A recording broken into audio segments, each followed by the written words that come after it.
आज हम लोग बात करेंगे क्वेश्चन नंबर 51 से 100 तक। ये सेट नंबर 2 है। बिहार दरोगा और बीपीएससी जो टीचर का एग्जाम ले रहा है उसके लिए काफ़ी महत्वपूर्ण क्वेश्चन हो जाते हैं। एक बार आप लोग जरूर इसको देख कर जाइएगा।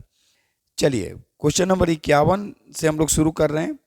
क्वेश्चन नंबर 51 है कि बीएस न्यायपाल को किस क्षेत्र के लिए 2001 में नोबेल पुरस्कार से सम्मानित किया गया? तो आंसर हो जाएगा साहित्य। अब टैगोर जो थे, आर एन टैगोर को 1913 में साहित्य के लिए नोबेल पुरस्कार दिया गया था। ये प्रथम भारतीय व्यक्ति थे। क्वेश्चन नंबर 52, उत्तर रामचरितमानस के लेखक कौन हैं? तो उत्तर रामचरितमानस के लेखक भवभूति, याद रखेगा। उसी तरह प्रेमचंद के लिए पूछेगा तो प्रेमचंद का गोदान याद रखेंगे। कालिदास के लिए भी पूछेगा तो कालिदास का याद रखना है, और विशाख दत्त का पूछेगा तो विशाख दत्त का भी आपको याद करके जाना है। क्वेश्चन नंबर 53, ओलंपिक 2024 का आयोजन होगा? तो ओलंपिक 2024 का आयोजन पेरिस में होगा। क्वेश्चन नंबर 54, मेरी कॉम का संबंध है? तो मेरी कॉम का संबंध मुक्केबाजी से है। क्वेश्चन नंबर 55, 2022 में राष्ट्रमंडल खेल आयोजित किया गया था, तो ये किया गया था बर्मिंघम में, याद रखेंगे। बर्मिंघम में, ये कहाँ है बर्मिंघम? तो इंग्लैंड। क्वेश्चन नंबर 56, अमृत दीवान कप किस खेल से संबंधित है? तो अमृत दीवान कप जो है वो बैडमिंटन से संबंधित है। क्वेश्चन नंबर 57, बेसबॉल में खिलाड़ियों की संख्या? तो याद रखिएगा, बेसबॉल में खिलाड़ियों की जो कुल संख्या जो है ये 9 है। उसी तरह क्वेश्चन नंबर 58 कहता है कि छठे दिव्य कला मेले का आयोजन जून जुलाई, देखेंगे यहाँ पे जून जुलाई है, तो जून जुलाई में कहाँ किया गया? तो ये जयपुर में किया गया।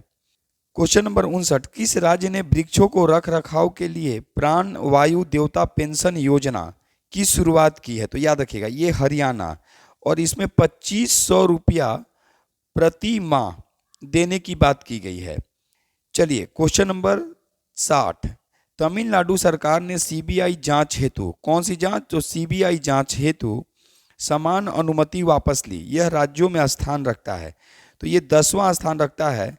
अगर प्रथम स्थान पूछेगा तो ये मिजोरम। आपको कमेंट्स करके बताना है कि मिजोरम में विधानसभा सीटों की संख्या कितनी है। क्वेश्चन नंबर 61, 2023 में किस देश के राष्ट्रपति को गणतंत्र दिवस समारोह में मुख्य अतिथि बनाया गया था? तो ये मिस्र के राष्ट्रपति थे Abdel Fattah al Sisi. Question number 62, Bharat Myanmar Thailand जिसको बोला गया आईएमटी, याद रखेगा आईएमटी राजमार्ग को किस वर्ष तक पूरा करने का लक्ष्य रखा गया है? तो याद रखेगा ये लक्ष्य रखा गया है 2027 तक। चलिए नेक्स्ट आगे देखेंगे, कहता है कि रॉ प्रमुख बनाए गए हैं। तो रॉ प्रमुख जो बनाए गए हैं ये रवि सिन्हा को बनाया गया है। आपको कमेंट्स करना है कि जनार्दन प्रसाद वर्तमान में किस पोस्ट पर, यानी किस पद पर कार्यरत हैं? किस पद पर कार्यरत हैं, ये आपको कमेंट्स करके बताना है। काफ़ी इंपॉर्टेंट क्वेश्चन है, इसीलिए पूछे हैं। चलिए क्वेश्चन नंबर 64, 2023-24 के लिए सबसे पसंदीदा कार्यस्थल चुना गया है, तो ये चुना गया है एनटीपीसी। क्वेश्चन नंबर 65, राष्ट्रीय जल पुरस्कार 2022 में बिहार का स्थान रहा है, तो ये रहा है तीसरा। प्रथम स्थान पे मध्य प्रदेश, याद रखेगा अगर प्रथम स्थान पे पूछेगा तो ये रहेगा मध्य प्रदेश, ये याद रखेंगे, काफ़ी इंपॉर्टेंट है। चलिए क्वेश्चन नंबर 66, L20 2023 का आयोजन पटना में हुआ था। देखिए जब G20 का आयोजन भारत में हो रहा था सितंबर 2023 में, तो उसी समय L20 का आयोजन हुआ, यानी इसमें लेबर के लिए कि इनको पूरी तरह से सशक्त किया जाए, और महिलाओं के लिए भी कि इनको पूरी तरह से सशक्त बनाया जाए, इसके लिए L20 का आयोजन पटना में किया गया था। अगर वाराणसी की बात करेगा तो देखेंगे इसमें एससीओ का इस बार 2023 में जो सम्मेलन हुआ, एससीओ का शंघाई सहयोग संगठन जिसको बोलते हैं, तो वाराणसी को पर्यटक और सांस्कृतिक राजधानी के रूप में देखा गया, यानी बनाया गया था। क्वेश्चन नंबर 67, फ्रांसीसी ओपन महिला एकल खिताब विजेता, तो ये बनी ईगा स्वियाटेक। ये मुचुआ को हराकर ये उप विजेता बनी थी। याद रखिएगा, ये उप विजेता थी। आपको कमेंट्स करना है ये दोनों किन किन देशों की खिलाड़ी हैं। क्वेश्चन नंबर 68, प्रोजेक्ट टाइगर ने अपने कितने वर्ष पूर्ण किए? तो ये 50 वर्ष। क्वेश्चन नंबर 69, महिला सम्मान बचत पत्र की अवधि है? तो ये है 2 वर्ष। इसमें आपको कमेंट्स करना है कि उम्र क्या है, यानी कितने वर्ष से कितने वर्ष की उम्र की महिलाओं के लिए महिला सम्मान बचत पत्र की बचत पत्र लाया गया है। क्वेश्चन नंबर 70, राष्ट्रीय पेंशन प्रणाली में सुधार हेतु, देखिए पेंशन प्रणाली में सुधार हेतु किसकी अध्यक्षता में समिति गठित की गई है? तो ये गठित की गई है सोमनाथन। अब यहाँ पे एक और आपसे क्वेश्चन पूछेगा अनुसुईया, तो अनुसुईया जो पटेल या जो भी कह सकते हैं अनुसुईया के बारे में, तो ये भी याद रखना है कि ये किसके लिए हैं। अजय लंबा ये भी आपको याद रखना है और केलकर भी याद रखना है। तो ये आपको सब तीनों देख के जाना है।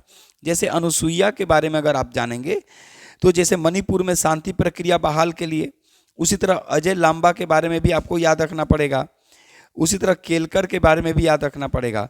तो यहाँ क्वेश्चन ये था कि राष्ट्रीय पेंशन प्रणाली में सुधार हेतु किसकी अध्यक्षता में समिति का गठन किया गया? तो ये किया गया है सोमनाथन। क्वेश्चन नंबर 71, निम्नलिखित में से कौन राष्ट्रीय पार्टी नहीं है? नहीं है कह रहा है, देखेंगे तो इसमें सभी राष्ट्रीय पार्टियां हैं। कौन कौन? ये भी राष्ट्रीय पार्टी है, एनएनपी भी है, आप है, उसी तरह बीजेपी भी राष्ट्रीय पार्टी है। तो उपयुक्त में से कोई नहीं। ठीक है, अभी कुल राष्ट्रीय पार्टी की संख्या, अगर कुल राष्ट्रीय पार्टी की संख्या अगर पूछेगा तो ये है 6। ये 6 नाम आपको याद रखना है। चलिए क्वेश्चन नंबर 72, त्रिपुरा में विधानसभा सीटों की संख्या कितनी है? तो ये है 60। क्वेश्चन नंबर 73, ऑपरेशन अजय का संबंध कहां से है? ऑपरेशन अजय पूछ रहा है, याद रखेंगे, जो भारत सरकार द्वारा भारतीयों को वापस लाने के लिए चलाया गया। तो ये चलाया गया था कहां से? इजराइल। तुर्की से क्या था? तो दोस्त, जब भूकंप आया था। तो सूडान से कावेरी, सूडान से कावेरी, सीरिया से दोस्त जब भूकंप आया, अफगानिस्तान से ऑपरेशन देवी शक्ति, और यूक्रेन से ऑपरेशन गंगा चलाया गया था। चलिए क्वेश्चन नंबर 74, रिस्क डैग कहाँ की संसद है? तो ये है स्वीडन की। क्वेश्चन नंबर 75, जॉर्जिया मेलोनी किस देश की प्रधानमंत्री हैं? तो ये है इटली की। क्वेश्चन नंबर 76, शी जिनपिंग अपने किस कार्यकाल के लिए चीन के राष्ट्रपति चुने गए? तो ये तीसरे कार्यकाल के लिए राष्ट्रपति चुने गए हैं।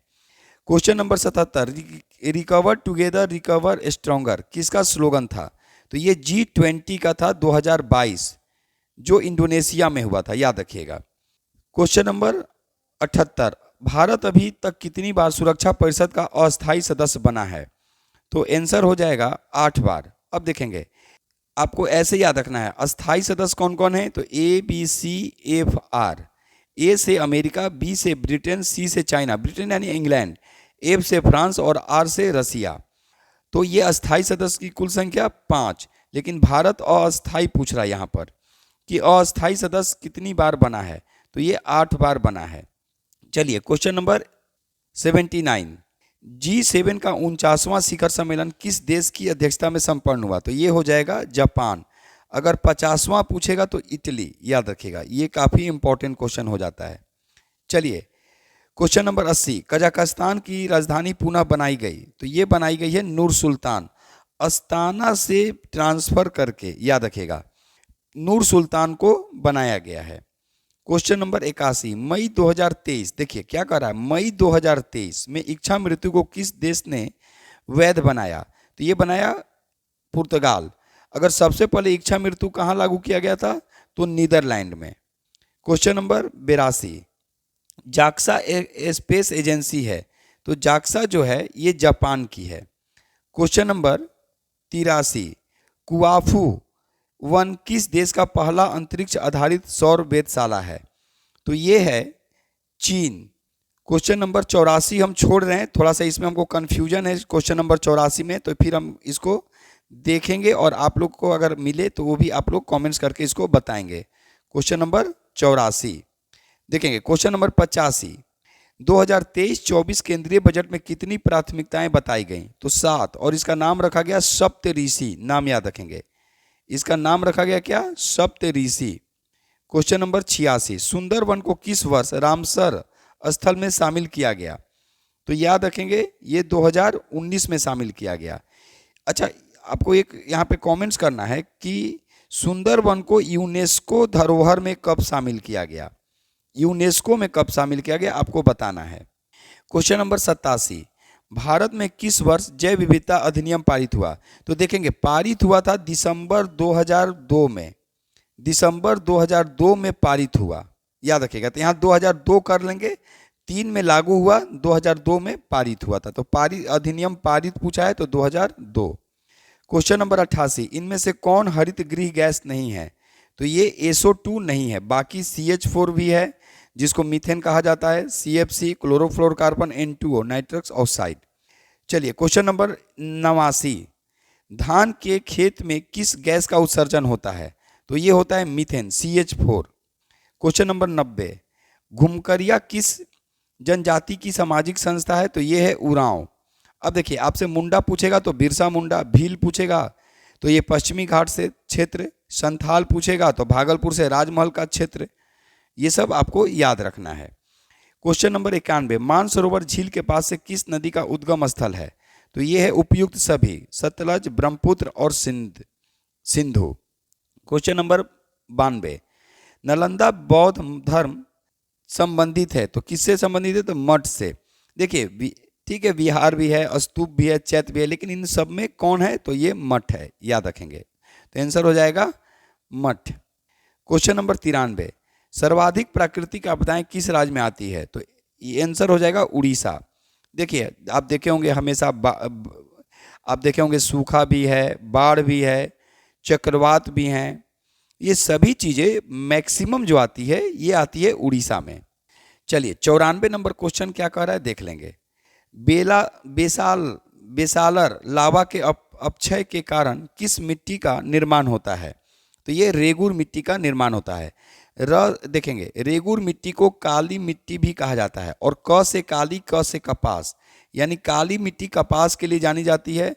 बेसाल्ट के टूटने और फूटने से काली मिट्टी का निर्माण होता है, और मालवा के क्षेत्र में काली मिट्टी अधिक मात्रा में पाई जाती है।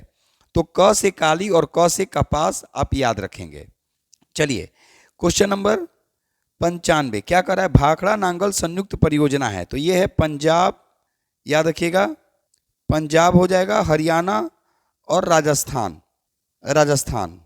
थोड़ा सा PDF में हमको दिक्कत होती है, अभी तो 2 बार से ही कर रहे हैं, धीरे धीरे इस पे भी हम सीख जाएंगे तो आप लोग को बेस्ट दिया जाएगा, और भी बेस्ट।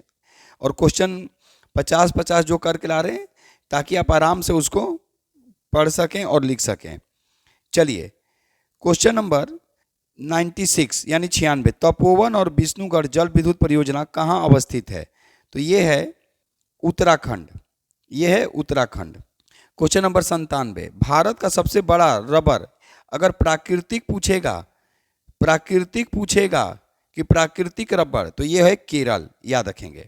क्वेश्चन नंबर 98, भारत का सबसे महत्वपूर्ण खनिजयुक्त रॉक तंत्र है तो ये है धारवाड़, और याद रखेंगे गोंडवाना में लगभग 98% कोयला पाया जाता है। क्वेश्चन नंबर 99, मलाज खंड किस खनिज उत्पादन से संबंधित है? तो ये है तांबा, और म से मलाज और म से मध्य प्रदेश, याद रखेंगे म से मलाज और म से मध्य प्रदेश। चलिए क्वेश्चन नंबर 100 और ये जो सेट का है अंतिम क्वेश्चन है, तकला मकान मरुस्थल अवस्थित है तो ये चीन में अवस्थित है। कैसा लगा जरूर कमेंट्स करेंगे। थोड़ी बहुत जो कमियां रह गई हैं क्वेश्चन पढ़ने के दौरान वो भी हम दूर कर लेंगे, और PDF के साथ हम जो अभी पढ़ा रहे हैं नए रूप में, अगर आप लोग को अगर बेस्ट लगेगा तो आप इसको शेयर करेंगे, मैक्सिमम लोगों तक इसको पहुंचाएंगे तो थोड़ी सी मुझे भी अलग से एनर्जी मिलती है। तो चलिए आज बस इतना ही। हम उम्मीद कर रहे होंगे कि आप लोग इसको जितना पढ़ते होंगे उतना ज़रूर लिखते होंगे। धन्यवाद।